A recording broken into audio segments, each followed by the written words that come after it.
हमने अंडरस्टैंड किया outbound marketing क्या होती है और हमने अंडरस्टैंड किया इनबाउंड मार्केटिंग क्या होती है। अब मैं चाहूँगा कि हम इसको साइड बाय साइड कंपेयर करें और ये देखें कि आउटबाउंड और इनबाउंड में एग्जैक्टली डिफरेंस कहाँ पे आता है। तो आउटबाउंड बेसिकली एक पुश मार्केटिंग है, लेकिन इनबाउंड पुल मार्केटिंग है। इसका मतलब क्या है? तो बेसिकली इनबाउंड में लोग क्या करते हैं कि वो मार्केटर जो है वो एजुकेट करता है, जबकि आउटबाउंड में वो सिंपली सेल करता है।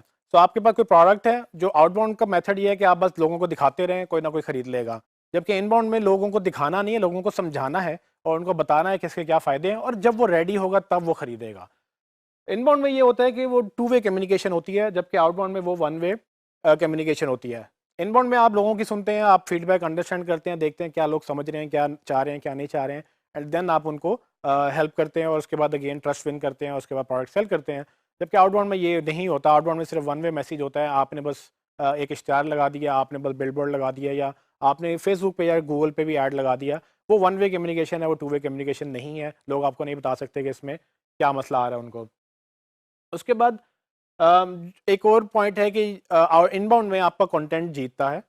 जितना अच्छा आपका कंटेंट होगा उतने ज़्यादा लोग आप पे कन्वर्ट होंगे। सो आपको सेल भी नहीं करना पड़ता। अगर आप अपना कंटेंट अच्छा कर लें, आप अपने प्रोडक्ट के बारे में वीडियो अच्छी बना लें, आप उसके बारे में आर्टिकल अच्छा लिख लें, ब्लॉग अच्छा लिख लें, तो लोग खुद ब खुद आएंगे आपके पास और खुद ही कन्वर्ट होने लग जाएंगे। आपका कंटेंट अच्छा होगा तो आपकी प्रोडक्ट ज़्यादा बिकेगी। लेकिन आउटबाउंड में कंटेंट पे फोकस नहीं होता, बजट पे फोकस होता है। बजट जितना ज़्यादा होगा उतना ज़्यादा आप विन करेंगे। जितना ज़्यादा आप लोगों को दिखाते रहेंगे, जहाँ जहाँ दिखाते रहेंगे, वो प्रोडक्ट विन करती रहेगी, क्योंकि उस लोगों के जहन में होगा कभी ना कभी कोई ना कोई बाय कर लेगा।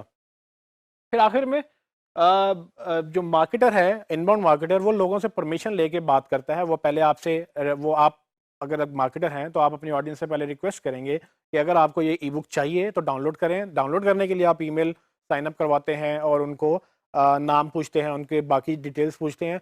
जबकि आउटबाउंड में जो है वो सिर्फ और सिर्फ वो इंटरप्ट करता है एक्सपीरियंस, कि वो परमिशन नहीं लेता। अगर आप टीवी देख रहे हैं तो आपको पूछा नहीं जाता कि हम आपको ऐड दिखा दें, बस आपको ऐड दिखाया जाता है। आप अखबार पढ़ रहे हैं तो आपका वो स्पेस जो है अखबार की, वो आपको वहाँ पर ऐड दिखाया जाता है। बकिया खबर आप बाकी अगले पेजेस में जाके पढ़ते हैं। पर अगर आप फेसबुक में या दूसरे चैनल्स के में जहाँ पर एड्स चलते हैं, गूगल की भी बात करें, तो वहाँ पर भी आपसे इजाज़त नहीं ली जाती। सो ये बेसिकली ये मेजर डिफरेंस है इनबाउंड में और आउटबाउंड में। और आने वाला वक्त इनबाउंड का इसलिए ज़्यादा है क्योंकि लोग मैच्योर हो गए हैं, लोग अब कॉन्शियस हो गए हैं। वो नहीं चाहते कि आप उनको एक्सपीरियंस डिस्टर्ब करें, और यही वजह है कि इनबाउंड ज़्यादा विन कर रही है, कि वो लोगों को चूँकि इजाज़त की बिना पर वो इजाज़त के बाद उनसे बात करते हैं और सिर्फ अच्छा कंटेंट की बेस पे वो जीतते हैं। तो ये सारी चीज़ें जो हैं अब आहिस्ता-आहिस्ता दुनिया में डिजिटल जो है वो इनबाउंड की तरफ जा रही है। और ये मुझे इसलिए पता है कि तकरीबन 10 साल से मैं लोगों से काम मतलब इंटरनेशनल लोगों के साथ, इंटरनेशनल कंपनी के साथ काम कर रहा हूँ, और वो लोग बिल्कुल भी पसंद नहीं करते कि उनको कोई डिस्टर्ब करे या वो किसी को डिस्टर्ब करें। तो बेसिकली पाकिस्तान में भी आहिस्ता-आहिस्ता इसका रुझान आ रहा है, लेकिन अभी ज़्यादा नहीं आया। अगर आप अच्छा मार्केटर बनना चाहते हैं तो आपको भी इनबाउंड की बहुत अच्छी ज़रूरत है। मैं आपको इसको एक एग्जांपल के साथ समझाना चाहूँगा, आपको फिर ज़्यादा अच्छा समझ आ जाएगा कि बेसिकली इनबाउंड और आउटबाउंड कहाँ डिफरेंशिएट करता है। तो एग्जांपल ये है कि लेट्स सपोज़ कि आप इंश्योरेंस कंपनी है, या आपका क्लाइंट एक इंश्योरेंस कंपनी है, जिसके लिए आपने मार्केटिंग करनी है। अब आप क्या करेंगे? एक तरीका ये है आउटबाउंड का कि आप लोगों को जाएँगे, जाके उनको बताएँगे जी ये इंश्योरेंस है और आप खरीद लें। आप बेशक उनको कॉल कर सकते हैं, एसएमएस कर सकते हैं, वो सारी चीज़ें जो आप ऐड के थ्रू चला सकते हैं या ज़बरदस्ती कर सकते हैं, वो आप सब करेंगे।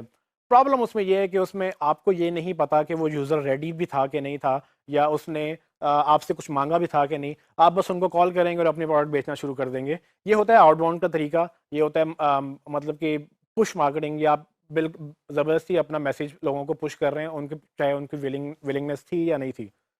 इनबाउंड में ये नहीं होता। इनबाउंड में बेसिकली अगर कोई गूगल में लिख रहा है कि व्हाट इज़ इंश्योरेंस, या हाउ टू बाय इंश्योरेंस, या व्हिच इंश्योरेंस टू बाय, ये सारे वो सवाल हैं जो लोगों को पहले समझ नहीं होते हैं। क्योंकि इंश्योरेंस एक ऐसी प्रोडक्ट नहीं है कि आप जाएँ और जाके खरीद के ले आएँ। आप लोगों से बात करते हैं, आप अंडरस्टैंड करते हैं, आप अपनी उसकी बजट देखते हैं और आपने कौन-सा पैकेज लेना है, उसके फ़ायदे क्या हैं। तो काफ़ी लंबा उसमें प्रोसेस इन्वॉल्व्ड है, एक इंटरेस्ट शो करने से लेकर एक कस्टमर बनने तक का। ये जो जर्नी है, ये जर्नी आउटबाउंड नहीं कवर कर सकती, ये इनबाउंड कवर कर सकती है। और इस जर्नी में आप जो भी लोगों के सवाल हो सकते हैं इंश्योरेंस बाय करने से रिलेटेड, फॉर एग्जांपल इंश्योरेंस क्या होती है, आप इस पे एक आर्टिकल लिख सकते हैं, इस पे एक वीडियो बना सकते हैं। इंश्योरेंस क्यों ज़रूरी है, इस पे एक आर्टिकल और वीडियो बन सकता है। इंश्योरेंस किसको चाहिए, कौन सी इंश्योरेंस बेहतर है, आपको बच्चों की इंश्योरेंस करानी है, आपको अपनी लाइफ की इंश्योरेंस करानी है। इन सब पे लोगों को जब आप एजुकेट करेंगे, जब वो बंदा रेडी होगा बाय करने के लिए, वो आपसे ही आके बाय करेगा। क्योंकि आपने वो टाइम स्पेंड किया, वो एफर्ट लगाई उनको वो समझाने में जो उनको नहीं पता था। इससे वो ट्रस्ट बिल्ड होता है जो आमतौर पे बाकी मार्केटिंग चैनल से नहीं बिल्ड होता। तो यही फ़र्क है आउटबाउंड में और इनबाउंड में कि लोगों को बेचा नहीं जाता, लोगों को समझाया जाता है, लोगों को सिखाया जाता है और फिर जब लोग खुद रेडी होते हैं तब वो आके बाय करते हैं। पाकिस्तान में या दूसरी दुनिया में असल में हो ये रहा है कि आउटबाउंड और इनबाउंड का हाइब्रिड मॉडल चल रहा है। हाइब्रिड मॉडल से मुराद ये है कि वो आउटबाउंड भी करते हैं, मतलब वो ऐड भी चलाते हैं और साथ कंटेंट भी क्रिएट करते हैं, मतलब कि जब कोई ढूंढे तो वो आपके कंटेंट भी उसको मिल जाए। सो मैं भी सजेस्ट करूंगा कि आप एक मेथड पे मत रहें। आउटबाउंड में ज़्यादा रिकमेंड नहीं करता, लेकिन इसके बगैर गुजारा भी नहीं है। अक्सर प्रोडक्ट्स के लिए, अक्सर बिजनेस मॉडल्स के लिए आउटबाउंड भी उतना ही ज़रूरी है जितना इनबाउंड। लेकिन कोशिश ये होनी चाहिए कि इनबाउंड को आप ज़्यादा लॉन्ग टर्म स्ट्रैटेजी के तौर पे लेके चलें और आउटबाउंड को शॉर्ट टर्म स्ट्रैटेजी के तौर पे लेके चलें और अल्टीमेटली इनका एक मिक्सचर बनाकर एक हाइब्रिड मार्केटिंग स्ट्रैटेजी बनाएं, ताकि आप फ़ौरन ऐड दिखाकर जो लोग राइटली इंटरेस्टेड हैं, मतलब फ़ौरन इंटरेस्टेड हैं, उनसे भी आप सेल्स कन्वर्ट करें और फिर आप बाद में कंटेंट भी क्रिएट करें। जो लोग आज पढ़ रहे हैं वो 6 महीने बाद शायद खरीदना भी चाहेंगे, उनके लिए भी आप कंटेंट क्रिएट करें कि वो 6 महीने में क्या-क्या पढ़ेंगे। वो अगर आप नहीं करेंगे तो आपका कंपैटिटर करेगा। सो ये वो आपने ट्रैफिक विन करनी है, वो ट्रस्ट बिल्ड करना है। तो आप आउटबाउंड और इनबाउंड का मिक्सचर करके एक अच्छी स्ट्रैटेजी बना सकते हैं।